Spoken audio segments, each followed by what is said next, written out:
Assalamualaikum warahmatullahi wabarakatuh. Selamat pagi anak-anakku. Hari ini pada mapel proses industri kimia. Hari ini kita akan belajar tentang materi pengolahan air proses di industri kimia. Bagaimana kabarnya? Semoga kalian tetap dalam keadaan sehat walafiat, tetap menjaga protokol kesehatan, dan diberikan kemudahan dalam segala aktivitas yang kalian lakukan. Pada pagi hari ini kita akan membahas apa itu air, tapi airnya di sini adalah air proses. Apa saja kebutuhan air yang ada di industri? Ada 5. Yang pertama ada air proses, yang kedua ada air umpan boiler, ketiga air pendingin, keempat air sanitasi, kelima air limbah. Yang pertama adalah air proses. Air proses yang di sini merupakan air dari utilitas yang sudah ditreatment supaya bebas dari mineral pengotor dan pH netral, sehingga bisa digunakan untuk melarutkan dan mengencerkan zat dalam proses reaksi kimia. Sedangkan yang kedua adalah air umpan boiler, di mana air umpan boiler merupakan air yang tidak mengandung unsur yang dapat menyebabkan terjadinya endapan yang dapat membentuk kerak pada boiler. Air yang tidak mengandung unsur yang dapat menyebabkan korosi terhadap boiler, dan sistem penunjangnya juga tidak mengandung unsur yang dapat menyebabkan terjadinya pembusaan terhadap air boiler. Yang ketiga adalah air pendingin atau cooling water, di mana sistem pendinginan ini adalah suatu rangkaian untuk mengatasi terjadinya overheating atau panas yang berlebihan pada mesin di industri, agar mesin tersebut bisa bekerja secara stabil. Di mana air pendingin ini adalah air limbah yang berasal dari aliran air yang digunakan untuk penghilangan panas dan tidak berkontak langsung dengan bahan baku produk antara produk dan akhirnya. Jadi antara bahan baku, produk antara dan produk akhir itu tidak ada kontak langsung pada tahap air pendingin ini. Yang keempat adalah air sanitasi, di mana air sanitasi adalah salah satu jenis sumber daya berbasis air yang bermutu baik dan biasanya dimanfaatkan oleh manusia untuk dikonsumsi dan atau melakukan aktivitas sehari-hari. Air ini juga dapat memenuhi persyaratan untuk pengairan sawah, untuk treatment air minum, dan untuk treatment air sanitasi. Yang terakhir ada air limbah, di mana air limbah di sini adalah salah satu jenis industri yang membuang hasil pengolahan limbah cair dan padat, baik secara langsung maupun tidak langsung ke badan air, di mana dalam proses produksi tahu misalnya banyak sekali membutuhkan air untuk proses produksinya, sehingga perlu dilakukan pengolahan air limbah, di mana salah satunya bisa dengan menggunakan teknologi plasma dan teknologi yang lainnya.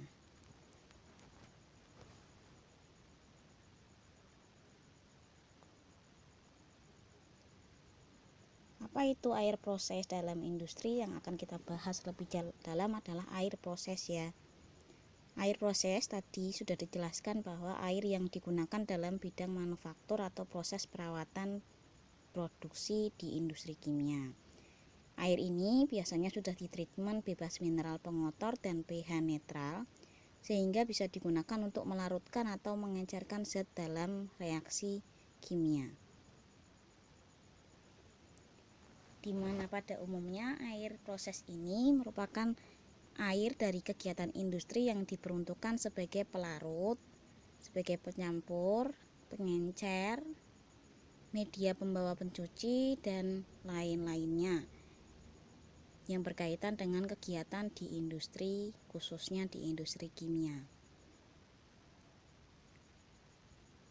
Berapa jumlah proses air proses yang diperlukan di beberapa industri? Tergantung industrinya masing-masing. Untuk industri kertas hanya membutuhkan 70-90%, Begitu juga dengan industri tekstil di mana membutuhkan 70-90% dari keseluruhan proses yang ada di industri tersebut. Cukup banyak juga karena industri kertas dan industri tekstil dia ada tahap-tahap tertentu yang sangat membutuhkan air, sehingga kebutuhan air prosesnya lebih besar daripada industri sabun hanya 30-50% dan industri ban 5-10%.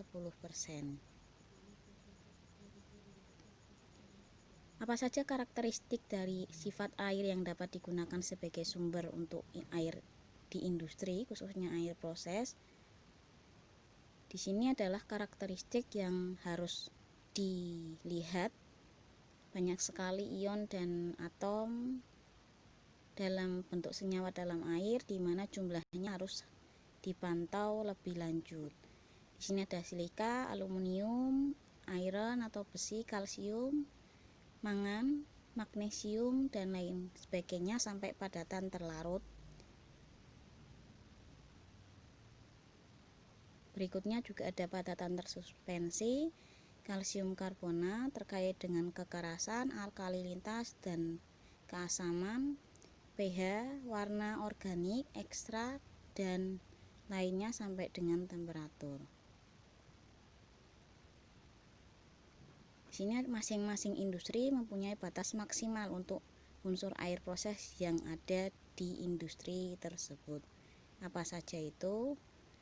Yang pertama ada industri tekstil. Pada industri tekstil yang perlu ditekankan adalah kandungan besi, kandungan mangan, kandungan tembaga, fosfat, kemudian materi padatan tersuspensi, kekerasan, dan pH-nya harus diketahui secara pasti. Sudah dijelaskan di dalam tabel ya, silakan dicermati sendiri. Kemudian industri yang kedua adalah industri lumber atau industri kayu, di mana pada industri ini yang perlu ditekankan adalah pH-nya antara 5-9. Berikutnya ada industri pulp and paper atau industri kertas. Di sini yang perlu ditekankan adalah kandungan silika, besi, sulfat, fosfat, hardness, asidi, dan pH serta warnanya, dan yang terakhir adalah kandungan temperaturnya 95 derajat. Berikutnya adalah industri kimia.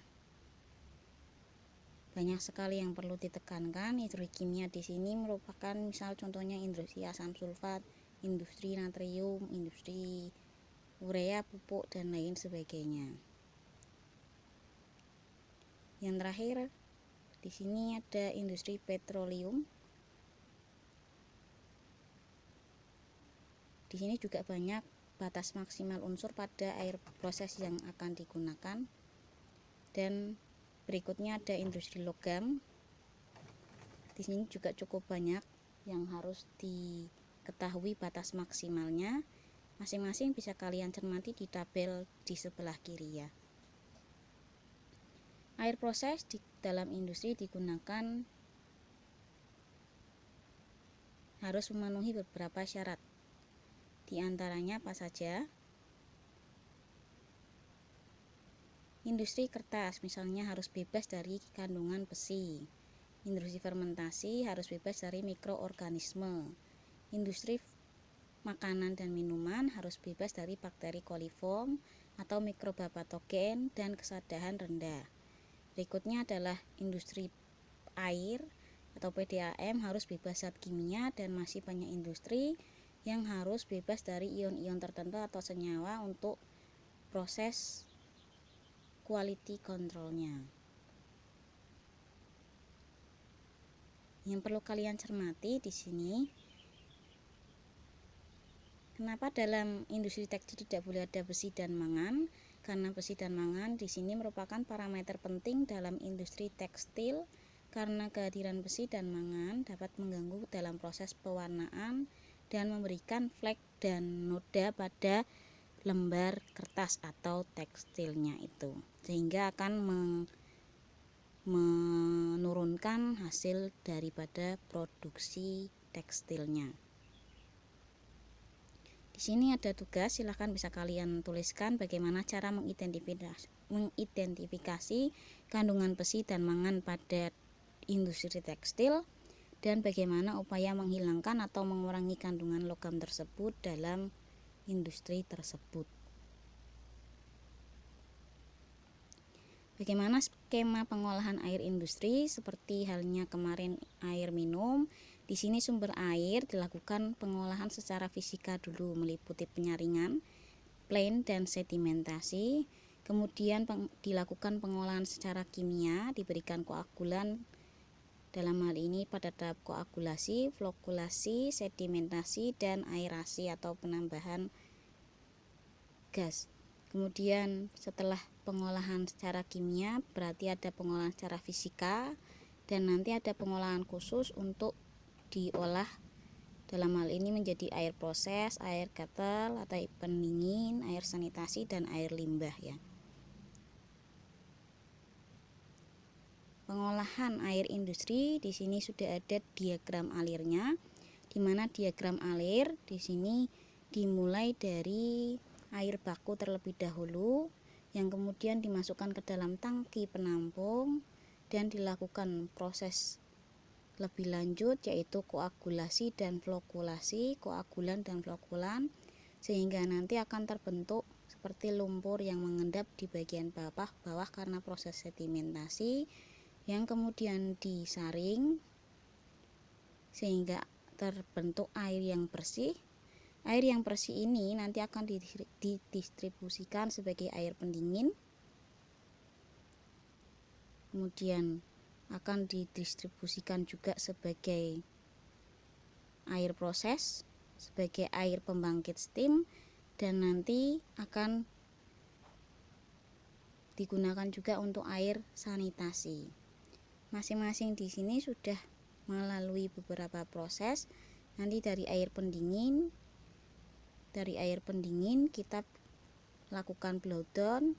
Fungsinya adalah untuk melakukan proses industri, misalkan dalam penukar panas, kemudian dalam preheater, dalam boiler, dan dalam proses yang lainnya.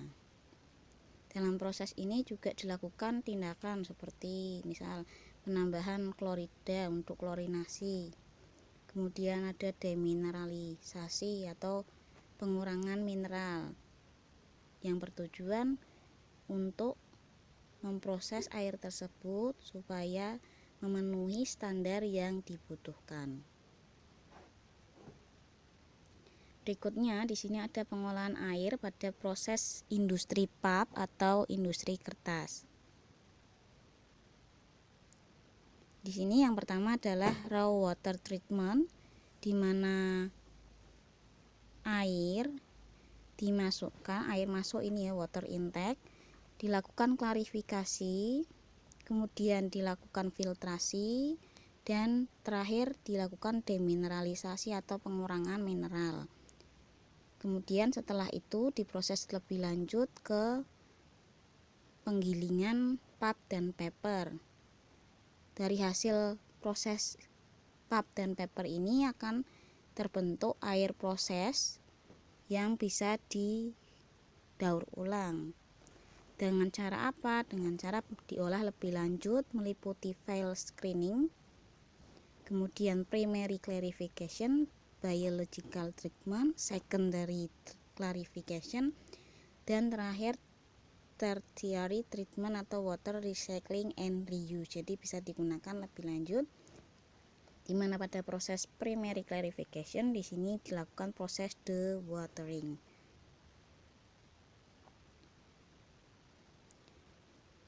Sementara pada air minum, air industri kemarin sudah dijelaskan, prinsipnya adalah prinsip dari koagulasi dan sedimentasi yang dipindahkan melalui bak sehingga nanti akan terbentuk endapan atau sedimentasi. Dari hasil ini airnya diolah lebih lanjut ke filtrasi dan kemudian dilakukan desinfeksi untuk menghilangkan kuman-kuman yang ada di dalamnya, sehingga nanti akan terbentuk air minum yang bisa kita konsumsi sehari-hari. Berikutnya untuk pengolahan air proses dan air minum. Di sini sama seperti tadi, prinsipnya adalah filtrasi. Yang pertama adalah koagulasi flokkulasi, kemudian dilakukan lagi tahap sedimentasi, kemudian filtrasi dan tes infeksi.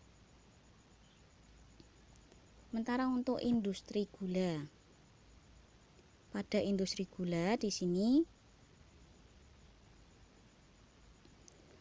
dimulai dari evaporator terlebih dahulu, di mana evaporator di sini merupakan suatu proses. Proses apa itu evaporator? Berasal dari kata evaporasi atau air embun, kondensat.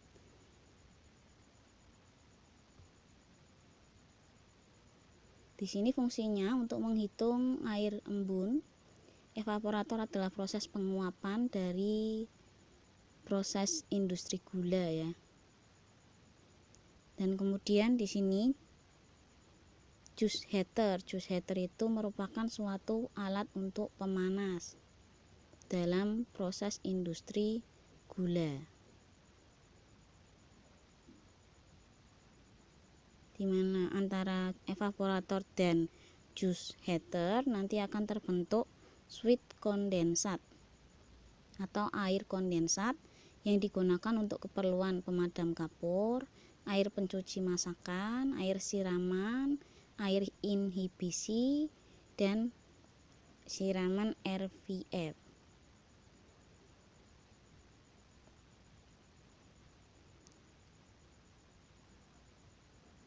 Yang pertama adalah air siraman di putaran HGF dulu ya.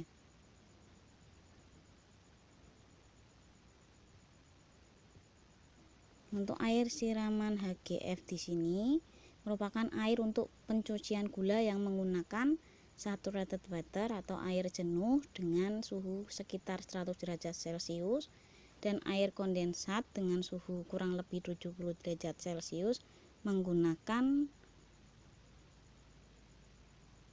tangki penampung yang terdiri dari termometer. Apabila air kondensat ini kurang, maka bisa memakai air sumur yang dipanaskan. Yang kedua adalah air siraman atau LGF. Air pencucian gula menggunakan air dingin yang bersih yang disediakan tangki penampung air dingin itu sendiri.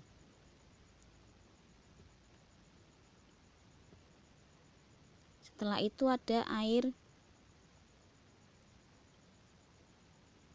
siraman masakan atau vakum pen atau FVP di situ, di mana air ini merupakan air yang dimasak menggunakan air kondensat yang mengandung gula positif.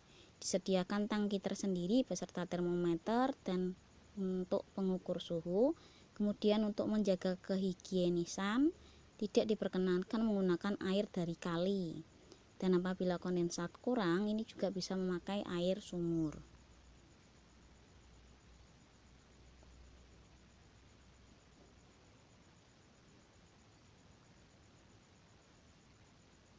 Dalam proses pengolahan air gula ini, air proses yang diterapkan adalah berasal dari yang pertama sweet kondensat dan air bawah tanah atau air sumur, di mana air embun ini diperoleh dari proses pengembunan uap air jenuh dan uap nira atau dari gulanya bahan gula yang di dalam alat penukar panas atau yang disebut juice heater, evaporator, dan boiling pan untuk diproses lebih lanjut sehingga industri pengolahan gula ini bisa berjalan dengan baik, tidak ada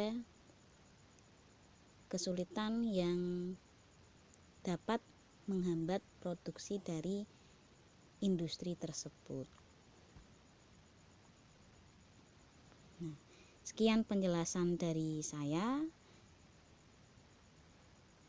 Dari penjelasan yang sudah saya jelaskan tadi, Silahkan kalian cermati betul-betul mengenai air proses itu apa, dan bagian-bagian itu yang tadi disebut diagram alir. Diagram alir akan kita bahas di materi alat industri kimia lebih lanjut, tapi alangkah lebih baiknya kamu bisa coba belajar sendiri terlebih dahulu bagaimana cara membaca yang baik, supaya bisa mengetahui bagaimana proses pengolahan air yang baik dan benar. Oke, sekian dulu dari saya. Terima kasih. Mohon maaf apabila ada kesalahan. Jangan lupa tetap jaga kesehatan dengan tetap di rumah saja jika tidak ada keperluan yang penting. Semoga kalian selalu diberikan kemudahan dalam segala aktivitas. Terima kasih. Assalamualaikum warahmatullahi wabarakatuh.